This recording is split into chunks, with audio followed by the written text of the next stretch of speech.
Hello, everyone, and welcome to Move for a Movement. I have with me today Emily Bufford. She is a national, international dance artist, teaching artist, choreographer. She runs the Young Choreographers Festival out of New York City. She's based in New York City. There's a lot of wisdom and care to share with dancers and beyond. So thank you so much for joining us today, Emily. Thank you for having me. It's a joy to be with you today. Of course, thank you.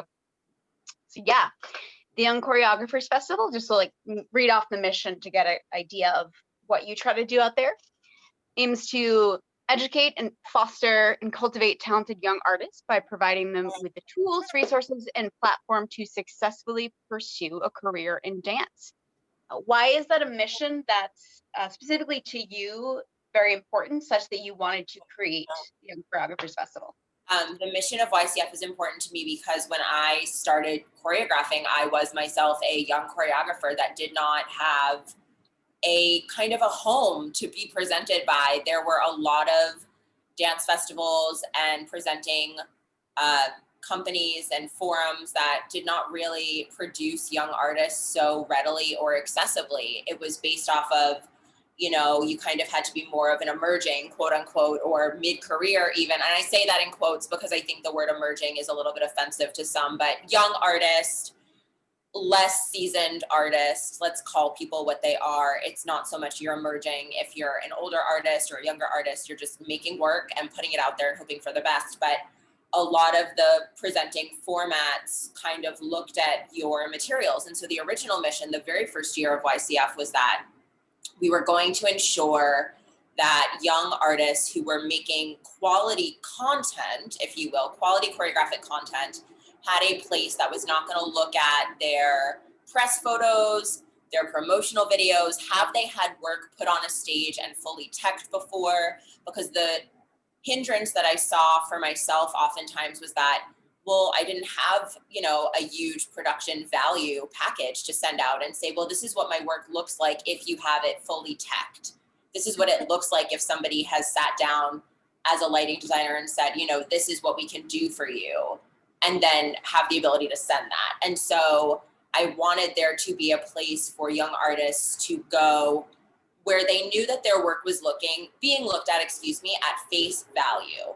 We do not look at the setting it has been filmed in. We do not look at the costuming that it's in. Young artists don't have a budget. They can't afford to go have custom costumes made and send their work out looking like that. And so we were missing a home for young choreographers to be presented where truly they were being presented on their merit and their talent and not on had somebody else prior taken a chance on their work.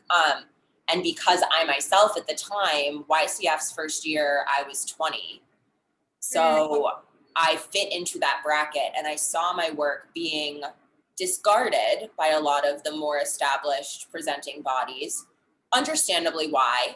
I saw what was being presented and who was being presented, and for better or for worse, I understood why they were looking at their package and saying, yes, we're going to present this, because you could kind of see what you were going to get better, obviously, than you could see what you were going to get in me. And I wanted there to be a place for young artists to be given a chance. Mm-hmm. Amazing. Yeah, it's like there's this catch-22 there that you help artists jump over that.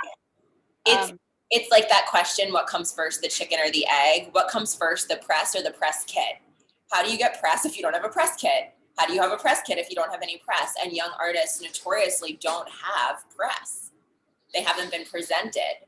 Or if they've been presented, it's done I've done these shows. There is no shame in doing a show in a church basement, performing for 7 to 10 people. I think that gives you some perseverance, because you're like, I want to present for more than 10 people in a church basement, but it also gives you your legs. You see what your work looks like in front of an audience. You can ask for feedback after the fact.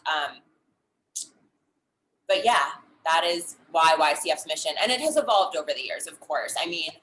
Our very first year, we did not have an educational component. We obviously now we provide each young artist with a mentor.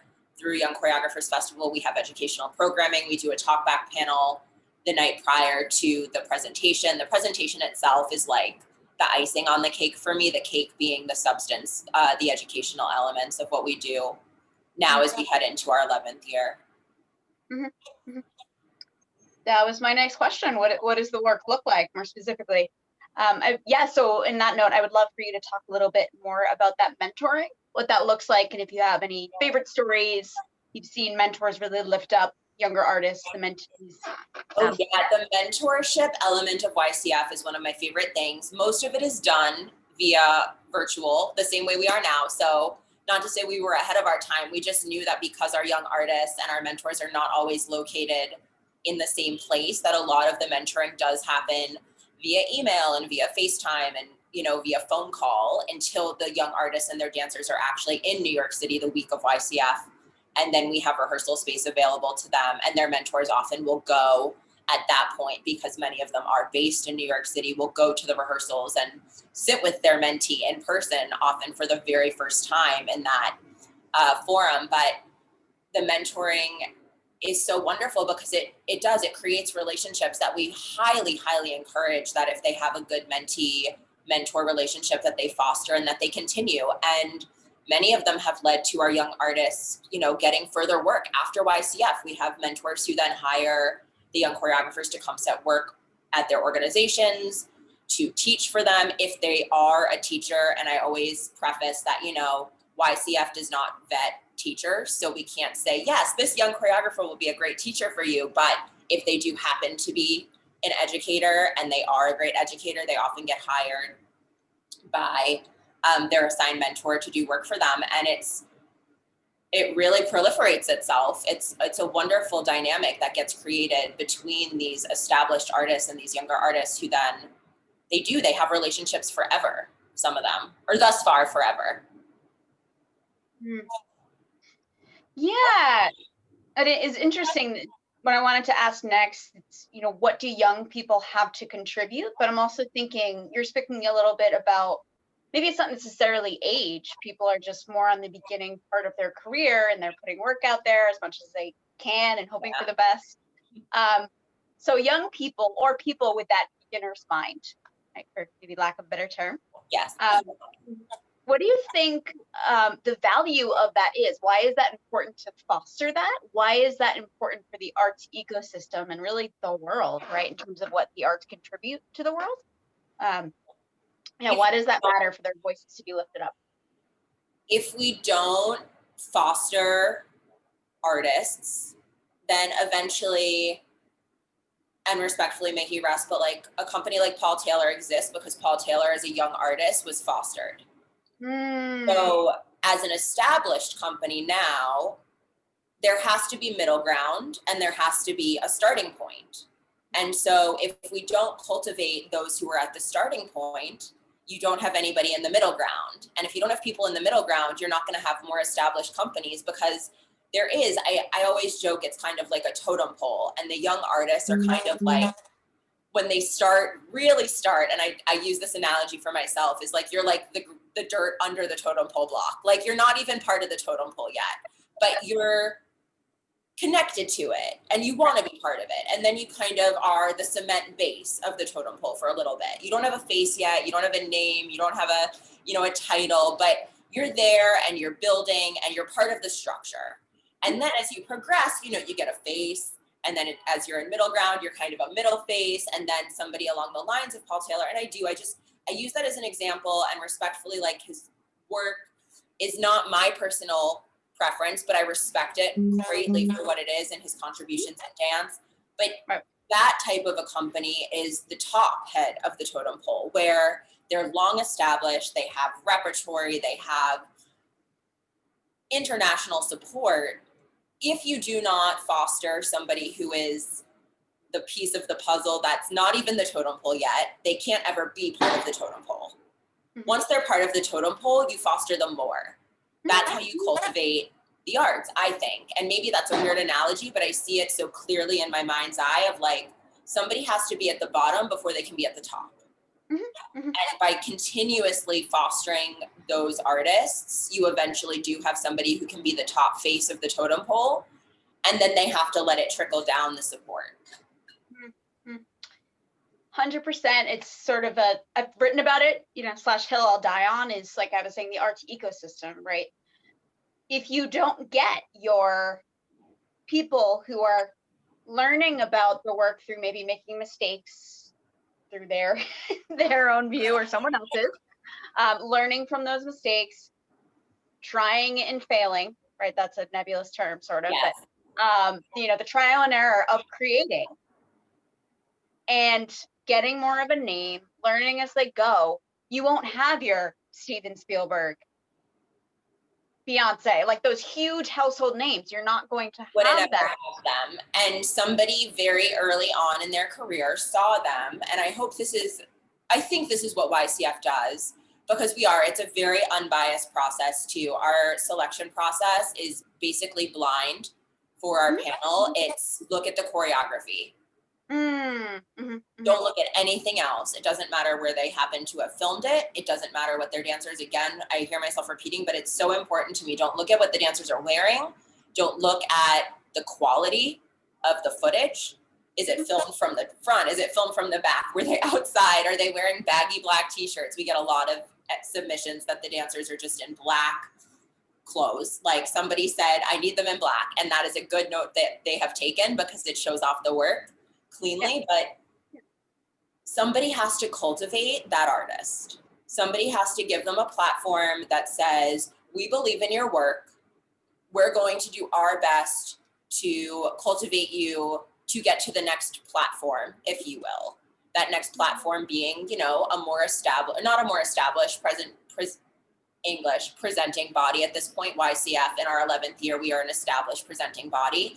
But to get you to that presenting body that works more with, let's say, mid-career artists, where they're going to be able to provide you with a stipend, where they're going to maybe provide you with a more, I don't know, some of the more established presenting bodies don't actually offer the artists more. They just have a higher, quote unquote, caliber of artist that they present, or a quote unquote older artist that they present. And oftentimes those producers will come to YCF and be surprised actually at how talented that our quote unquote young artists are. And I say quote unquote because young is, 18 to 25 is how we have separated our age bracket. But that is a young artist. That is a high school senior through just graduated college, maybe just a couple years out artist. Their voice is not as developed yet at that point in their life as it will be when they're a 30-year-old artist, as it will be when they're a 35-year-old artist. Life experience does allow manifestation of idea. 100%. Yeah. I always think about one thing that one of my teachers in college said in terms of being a choreographer. There's this journey of like, a tendu is a tendu, right? But that's not choreography. And what is a tendu for you in your choreographic voice? And that can be a super lonely journey. So one thing I'm sort of guessing maybe, YCF does is make that journey a little less lonely and a little less difficult.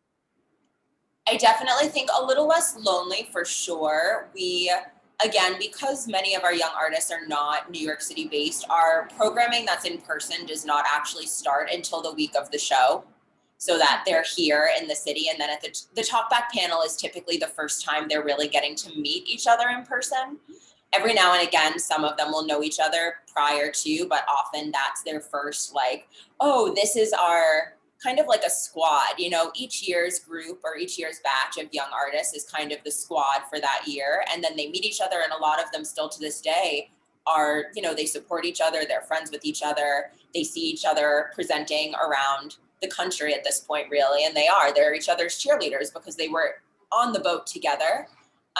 So less lonely in that regard, absolutely. And then, yes, 100% less difficult. There are things that YCF is able to do at this point that I think you can't put a value on them in the sense of you're a young artist and your name is in Dance Informa as you write for, or Dance Spirit, or Dance Magazine. And those are the types of things where we make their life a lot bit easier sometimes, in the sense of part of YCF's mission, in addition to the education, obviously the education, presentation, cultivation.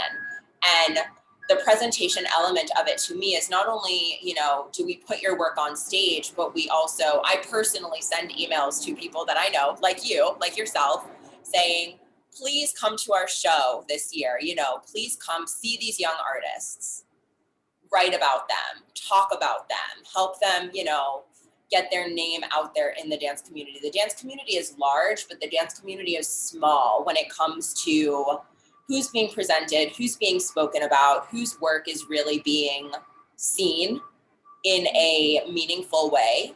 And so in making it less difficult for them to get their name out there, I think we actually make it less difficult for them all around, in the sense of, you walk into a room and somebody maybe doesn't know who you are, but they've heard your name because YCF presented you, or they've heard your name because you generously wrote about YCF, or we were, you know, and that type of thing, it makes a big difference for a young artist. I mean, it does. Back to that idea of what comes first, the press or the press kit. We give them press.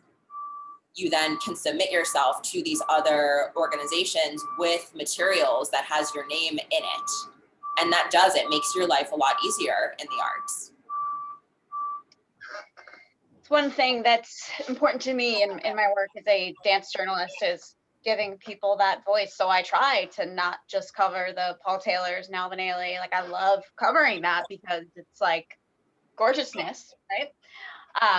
And kind of learning what the cream of the crop does. I think that's important as well. But having that diversity of, you know, people that are more emerging, mid-career.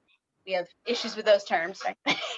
That's so we put them in quotes because we want to be respectful to how people feel about them. But yes, it does. What you do as a dance journalist, and dance journalism does, it makes a big difference in all artists' lives. You know, a good review or good press or your name mentioned in an article that holds weight, it matters, and it makes a difference to an artist at all levels, but especially to a younger artist who does not have as much of it behind their name, to have that to kind of uplift them in a sense. And, you know, it gives clout in some regards. Right. In many regards.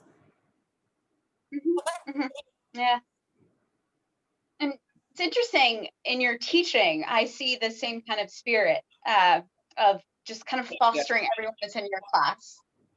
It's a really special thing because you definitely push. You push, you know, I've heard you say, like, I'm seeing you give 95% and I don't know why you're not giving 115.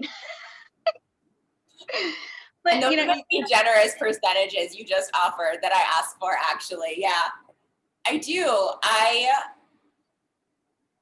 think the arts are hard, but you can make them easier for yourself. And so as an educator, I push my students to a point that I think is manageable for them. I do my best to never push somebody too far or too hard. You kind of have to use your EQ in that regard and say, okay, this dancer is meeting me at this place, but I would like for them to be at this place. And how much can I kind of nudge it without nudging it too far and pushing it past the tipping point where they're either now in a, you know, a downward headspace, or feeling like they're not able to achieve what the teacher thinks that they can. And you don't really want to find yourself in a position like that with a dancer as an educator, because at least I know for me, in the moments that I've been pushed in that regard, I shut down. And so I do my best to make sure that I never have a dancer in my classroom shut down in that regard. So it is, I mean, and I do think it's a level of EQ that I'm able to sense it a little bit from where we're at. But I think the arts is hard. The arts are hard. And so anything less than 100%, I kind of question, why are you here? In any format in the arts, like if you're not wanting to offer 100, what is your purpose in this moment? And that 100, because the arts are hard and there are a lot of jobs, but at the same time, again, not that many jobs, that if you're only offering 100, which does seem like it's a high percentage, that 100 is kind of your bare minimum. You have to offer 110 or 150, or dare I say even 1,000%. With that all said, I spent years running myself ragged. And I don't encourage that, actually. I look back in hindsight and I think, oh, you could have made some better choices for your own emotional health and sanity, but I don't have regrets for offering in that regard. And I do my best to always offer that high percentage in my classroom or to our YCF artists. Still to this day, for our alumni, we try to offer them support however we're able. And I always say, because, you know, I don't always agree with all of our alumni, or sometimes they'll ask for things that I'm not able to offer. But I always say it's never personal. I do my best to separate church and state, so to speak, of like, YCF is the church, I'm the state. I can very clearly say, as the church, we support you in this endeavor. As the state, I don't have to personally support it, but I can see how our producing organization should, and we always will. Yeah. And I don't know if you want to comment on this. It's kind of not a broken record, but just in the cultural milieu, I'd feel remiss not to note, you know, racial and economic and all those points of equity out there right now. What you're saying about lifting people up and, you know, inspiring them to give more and giving opportunities. And there's just this piece that might be missing because of where people might find themselves in their lives. I think in terms of lifting up a diversity of voices, different races, different cultures, I think that's also key for making an arts world that's more inclusive, has more to offer.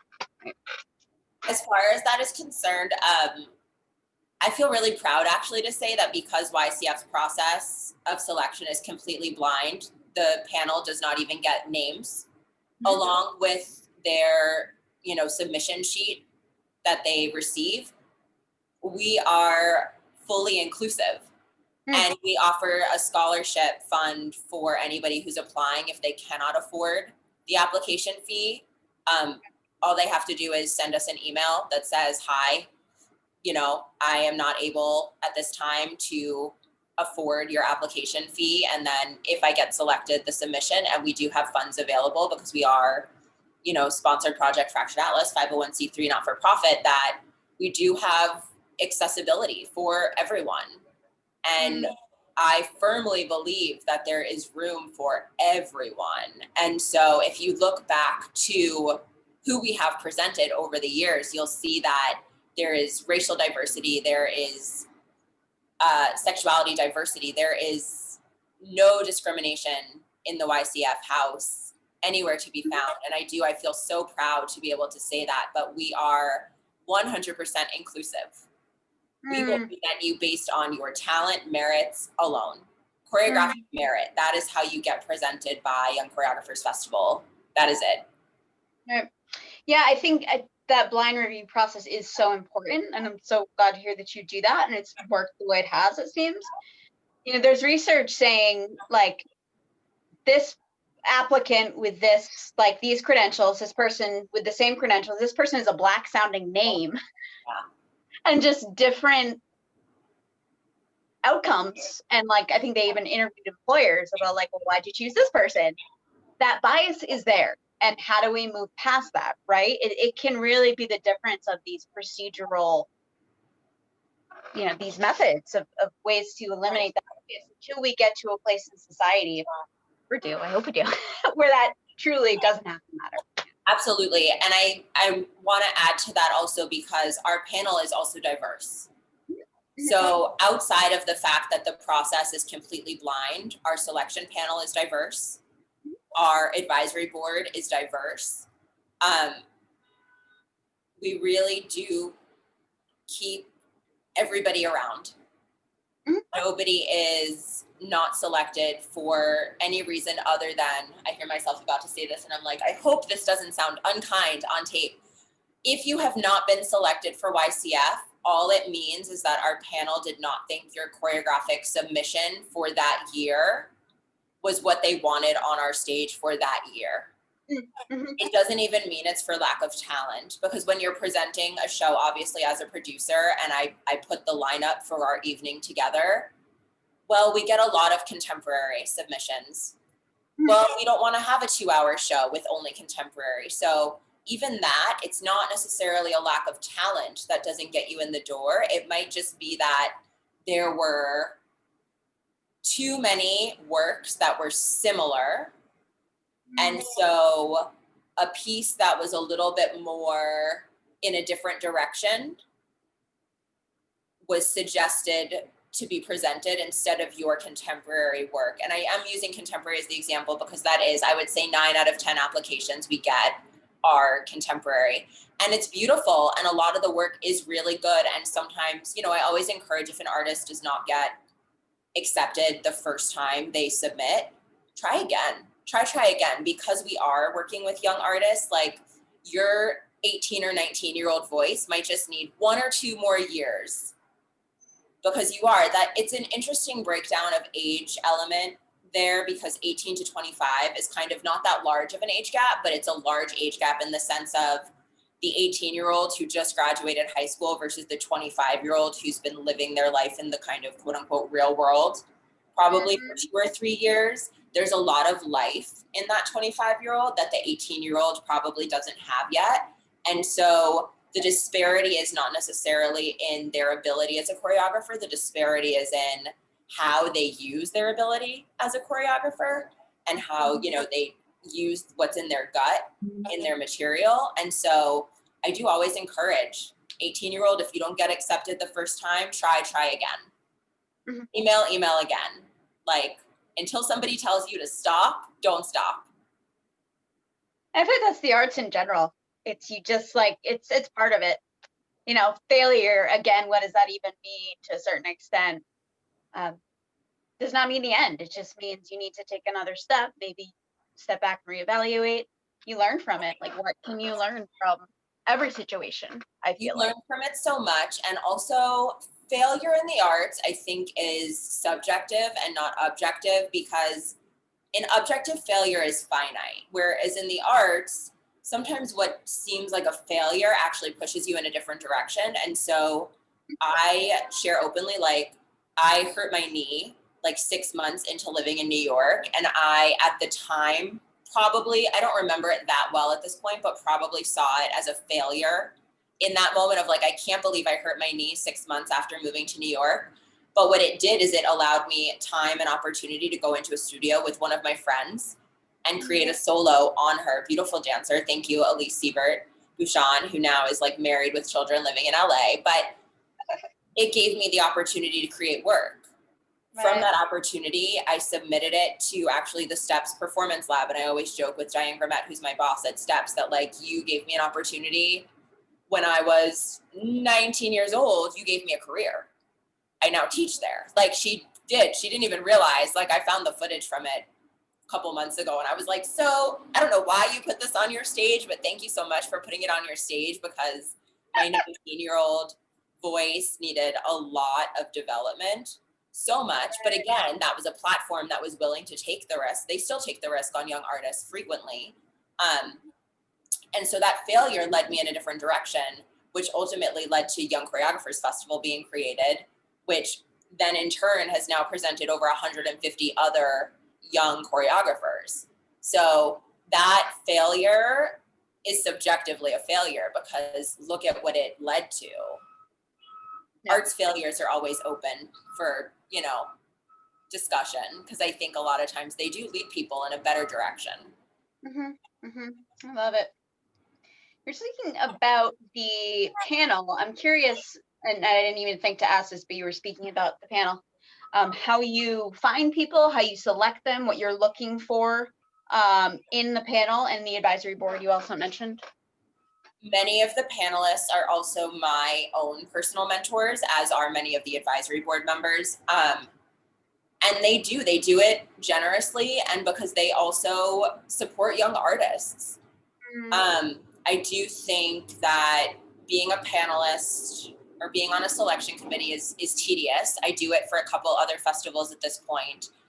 And sometimes you have a very visceral reaction to what you're watching, for better and for worse. And sometimes somebody else on the panel has the exact opposite reaction. They love what you just hated, and they hate what you just loved.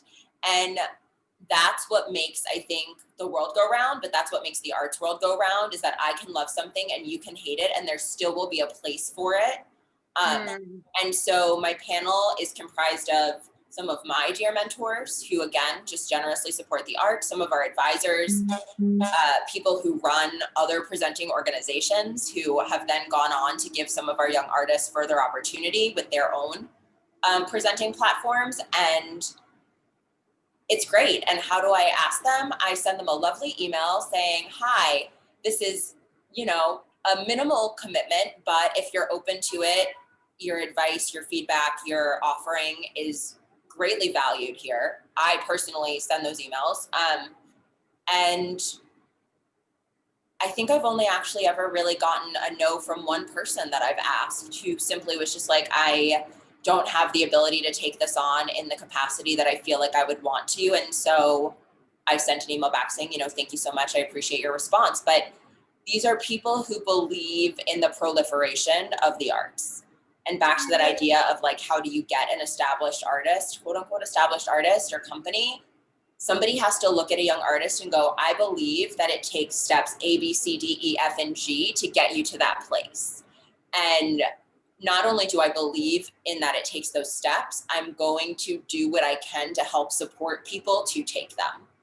And that's how you have people like my advisors. They're all people who believe that young artists need a place to be presented and supported and educated, and they offer of themselves generously in that regard to help make sure that it can happen in a format such as YCF, where we really do our best to showcase them at their best.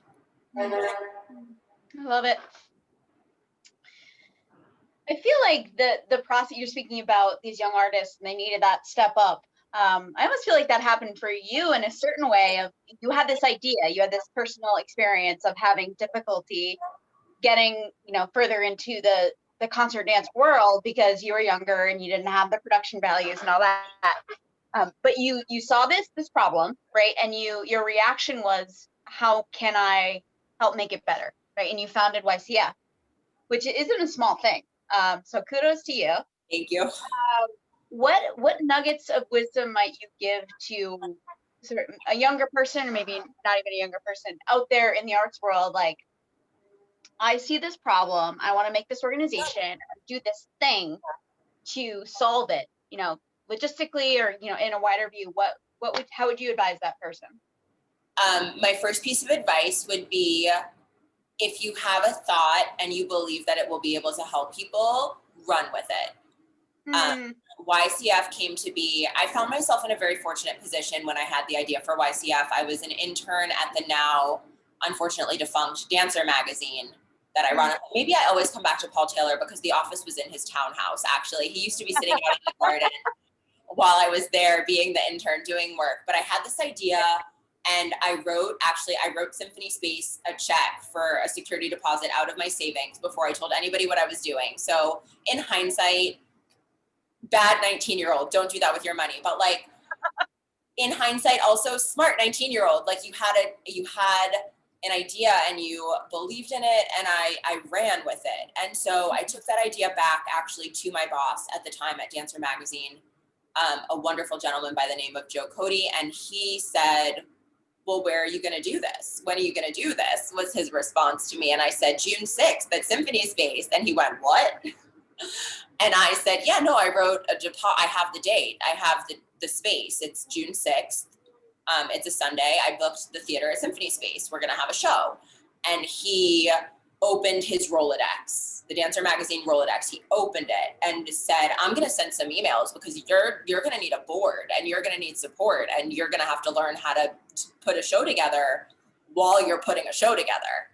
Like, this is a done deal at this point. And so he did. He opened the Dancer magazine Rolodex to who he felt would be good, board members and who would be on board with the idea of supporting young artists in this manner, knowing that it was being produced by a young artist, and wouldn't run for the hills with that information of like a 19-year-old has decided to do this.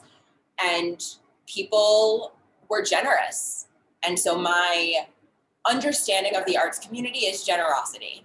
So like, to speak of Morris Curry, who has been a board member since the first year, is one of the most supportive board members still to this day.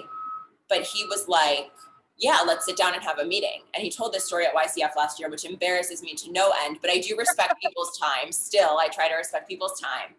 And so we had a meeting sitting at the Time Warner building right by Bouchon Bakery. And he had offered me an hour. And so as the hour was coming to a close, I basically closed my notebook and said, thank you so much for your time. And he was like, what? And I said, well, and I was like, well, you told me you had an hour. And he said, no, you open your book and I'm going to answer your questions and we're going to, you know. And so I would say to young artists, run, literally run and ask for help. Right. The worst thing that's going to happen is someone says no. Yeah. And learn how to take and learning how to take a no is hard, but learn how to take somebody's no and not take it as a personal no. They're not saying no because they don't like you. They're probably just saying no because either your idea is not far enough along yet for them to really be able to jump on board. And you have to, as a young artist, respect that. If somebody tells you no as a young artist, don't think, oh my gosh, they hate me, they hate the idea. Just take a moment, self-reflect. You are young.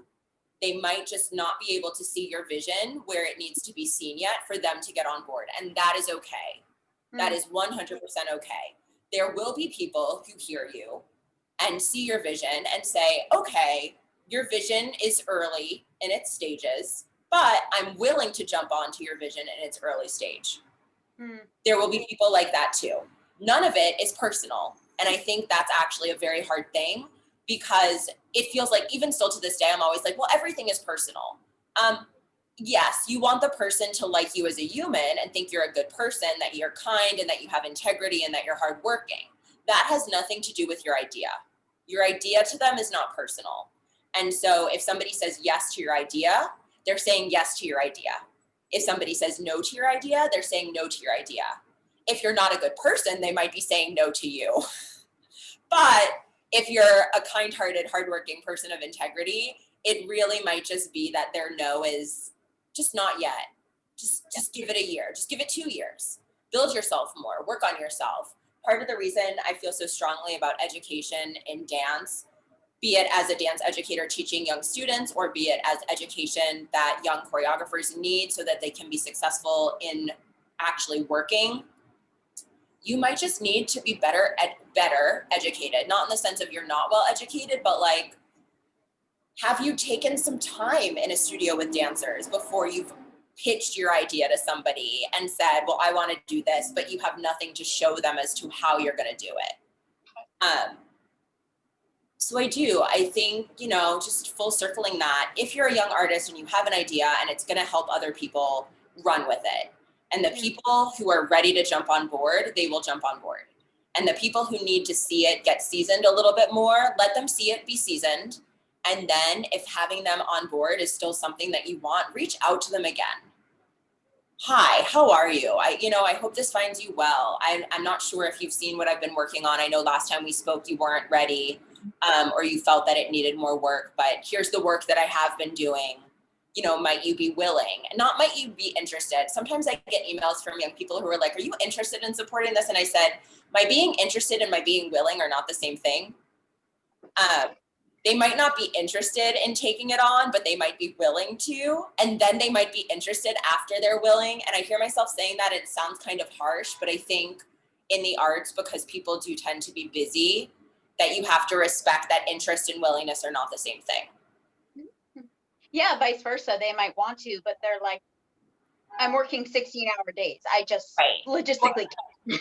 I'm greatly interested in your project, but as far as like my sanity is concerned, I can't take it on right now. So yes, I'm interested, but I'm sorry, I'm not willing at this time.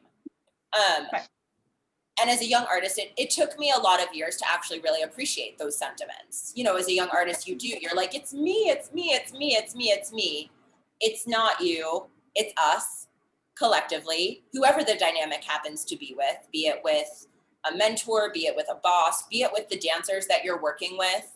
That's something that as a young artist, you know, you kind of take for granted that your dancers tend to also be young artists who you're probably not paying, you're probably, you know, everything as you get a little bit more, I'm going to use the word seasoned instead of older. As you get a little bit more seasoned in your understanding and functioning, you see how, you know, oh, it wasn't about me.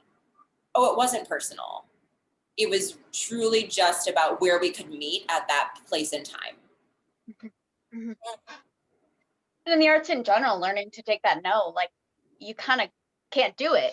If every time you get a no, you take it completely personally, it would break you down and you would do something else. I quit. And I remember actually when I was young, because I'm very, very sensitive. And I think that shows itself in pretty much everything that I do.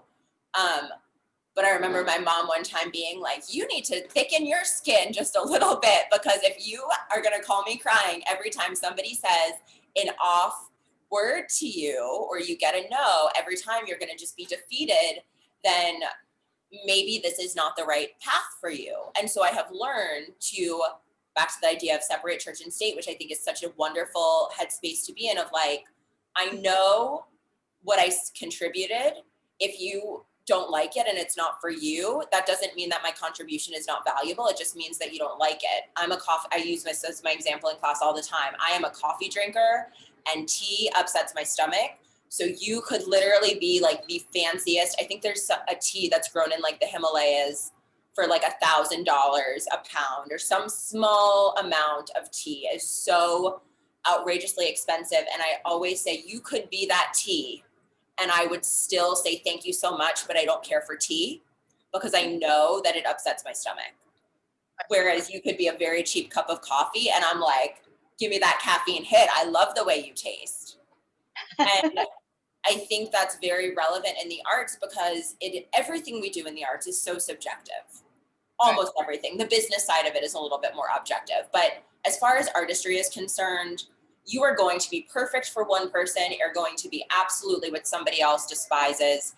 And it doesn't say anything about you. And that's what I think I've always loved about the arts, is like there's no yes, no, right? There's that room for exploration and questioning. And I think that's all a beautiful thing. I personally wouldn't have it any other way. Oh, it would be, the arts are exciting because they're interesting, and something that is very, I don't know, I always come back to that painting hanging on the wall at the moment that's like a big red dot on a white canvas. And I think like, I know 10-year-olds, I know 4-year-olds who could do that, and somebody paid like $2 million for that canvas. And I always question, like, it's so straightforward. Why is that a $2 million painting? I would much prefer to go to the Met and look at the Renoirs and the Degas and the Monets and the Impressionist painting where there's that. And I feel like dance oftentimes falls into that Impressionist painting category. It's how many brush strokes did somebody use, and what colors did they choose, and how did they blend them, and how did they articulate their idea in a way that sometimes is much more straightforward than others. I mean, I'm thinking about like a Degas versus a Renoir, and it's all open to that. Like dance as an art is open to all of it. And so circling it back to being relevant to like what YCF does, we're diverse. And so we present all of it. And it's why we're able to put so many works on stage. Somebody once said, well, aren't you worried it'll get too much like a recital? And my response to that is, sure, but if it's a really, really, really great recital, I see no harm. If we presented 15 really talented young artists who are giving you a very, very diverse array of what dance can be, then I take no issue. Call it whatever you want to call it. Did you enjoy yourself? Did you see something that inspired you? Did you see something that left you wanting more? Did you see something you hated? Did you see something that struck a chord in a good way, in a bad way? Did you see something where you were like, oh, I didn't know you could do that? Recitals are where I learned to be an artist, or learned how to be a performer. Yeah, I mean, the questions are endless, and I appreciate that as artists, we have the ability to constantly be asking them. Yeah, it made me think of one person I was speaking to in Boston Dance, so wise, saying the question of good art or bad art, not interesting to me. What is the response that it elicited?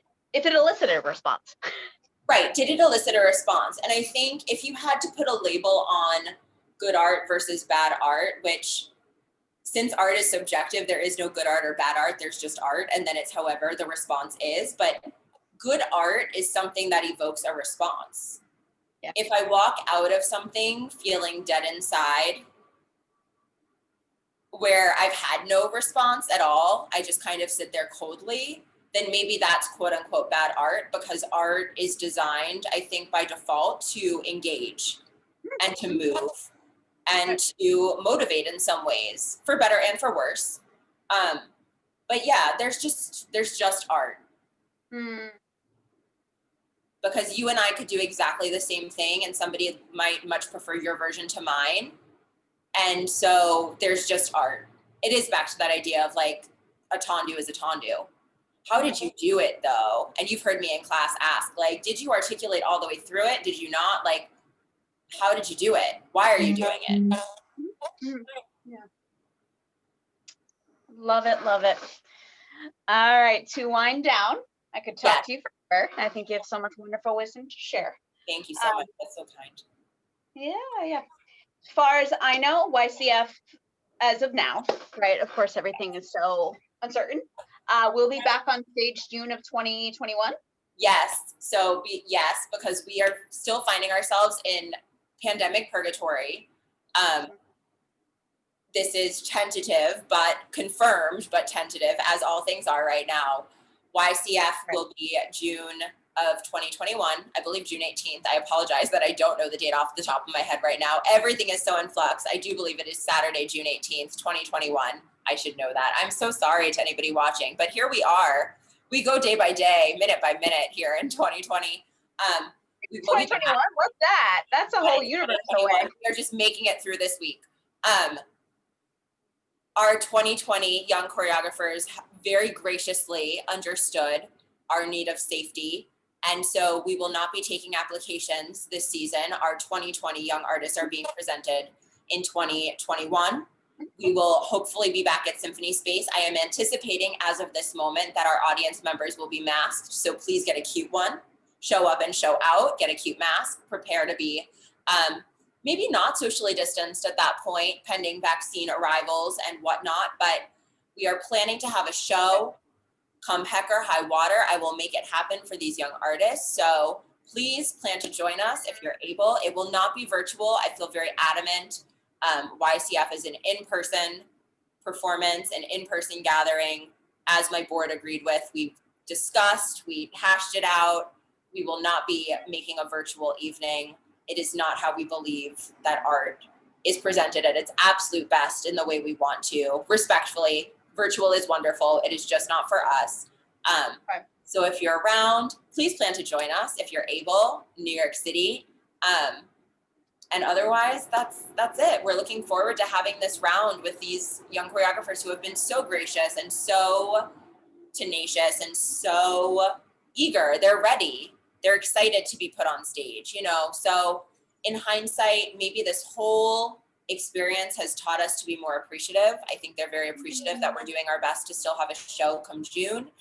I know I'm appreciative to them for their patience with us as we figured out how we could do it as safely as possible to make sure that they were safe and that our artists are safe and that everybody is well and that we can present them the way we want to present them, which is on stage, lit, fully teched in front of an audience that will support them and cheer for them. And that's how we want to roll. Wonderful. Folks, Emily is in New York City. You can hear the sirens going by. I'm so sorry. I'm looking out over Broadway, hearing sirens. City life. And when are you teaching? Everyone take Emily's class. Thank you so much. That's so kind. I teach at Broadway Dance Center. So currently for BDC Online on Fridays and Sundays at 10 a.m. And I teach for Steps on Broadway, which is currently virtual steps, on Wednesdays at 6:30 p.m. and Saturdays at 12:30 p.m. And it would be a pleasure and a joy for me to dance with you. I go into the studio sometimes, but mostly from what I have self-dubbed studio buffered. So please join me in a very, very safe, warm, hopefully welcoming environment, and I'll hope to dance with you and see you in person as soon as we're able to safely. Yay. Anything else you want to share? Any last words? I think that's it. Keep dancing, keep making art. Like, don't let a no define you. Don't let a yes define you. Just keep doing your thing. Be kind, have integrity, ask questions. Even if somebody's annoyed, ask questions.